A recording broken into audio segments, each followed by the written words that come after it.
we ready? Are we ready?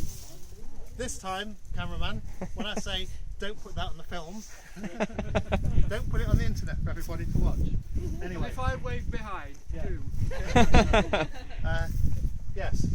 So, I haven't been here for most of today, but it seems I've got to talk about it, but that's fine. If I get it wrong, well, get it wrong, there's no right or wrong yet, is there? It's just explaining what's here.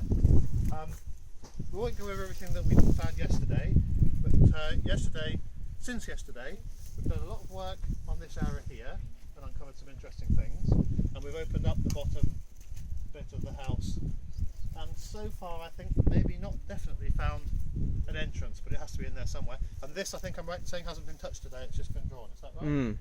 But the interesting things there sometimes perhaps make a bit more sense now, what we've got here.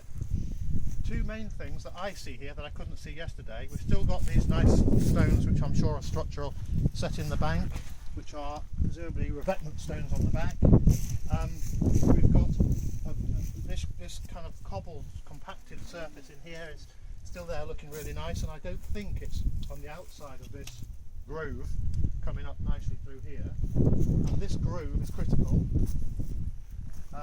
Groovy site now. Sorry. Here, these stones are on top of it, and I think maybe that's a bit confusing because they make it look like it's a drain. But I'm not convinced it is a drain. I don't know why they're there, but I think, you may disagree with this, but I think it's more likely that that's a construction trench and that that's for setting the wall in. And if that's the case, that doesn't necessarily mean to have to be supporting the weight of the roof, because the roof can be set on 4, 5 or 6 big posts to set inside the interior, and then there's a ring beam goes round and joins them, and the roof fixes onto those, and the roof comes down and overlaps with the wall, which needs only to be a wall with the bank of stones then around the outside to give a bit more protection.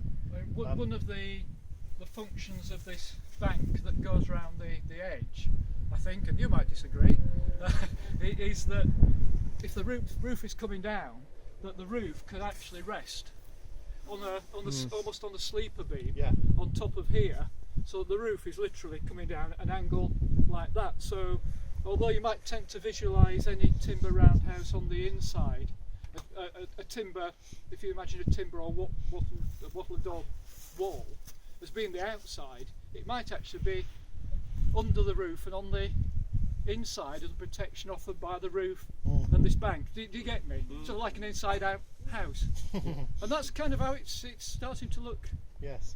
So there could be like a little storage area between outside the wall and still underneath the roof. But we need to uncover the rest of that. There's something going on a bit odd here, that maybe that's just a bit of tumble that's come in and confused things slightly in there. But some of these stones seem to be sitting upright as if they're in that trench coming around. But it looks reasonably circular and in line with the scoop, doesn't it? Yeah. And this is definitely a nice compacted floor, like we said before. Over here, what we knew about from the day before, we've got these areas of flagging, and those areas of flagging are discontinuous. But I don't think that matters, because I think some areas of these, like I said yesterday, some areas of the floor may be being used for something that required flagging, some areas didn't. It might be, I mean, it does seem that the areas of flagging are closer to where the entrance is bound to be, so maybe there where people are walking in and out more, so it needs an extra surface. I don't know whether the flags will sit on top of the cobbling, maybe the cobbling's everywhere and the flags sit on top. But it doesn't look as though there's been a huge amount robbed out. It looks as though what's here is, on the floor level at least, is what was there, and there's nothing like the same size or quantity of continuous flags as what you've got in that one over there. That looks like a much posher house than this one. I mean, in visual terms, developing that business of the eaves of the roof going almost right down to the top of the bank on the sleeper beam, resting on. Imagine we've got this cut in the slope, and at this end you're going to need a front wall of some kind, and even possibly a porch on that. And I wouldn't be surprised when this is cleaned up a bit more if these banks actually almost get lower in height, and that there's not a continuous raised bank across the front, because you've got this platform down here and it might just be revetted, and that what forms the front across here would be the actual timber timber front of the house with an entrance on this side.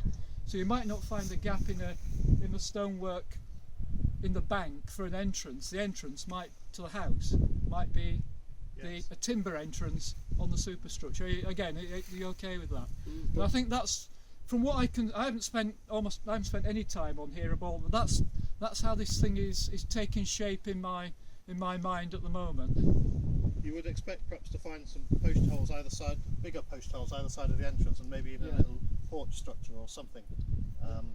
They don't have to have a porch, but sometimes they do. Are there any finds from here today that are worth showing? Any finds from here today?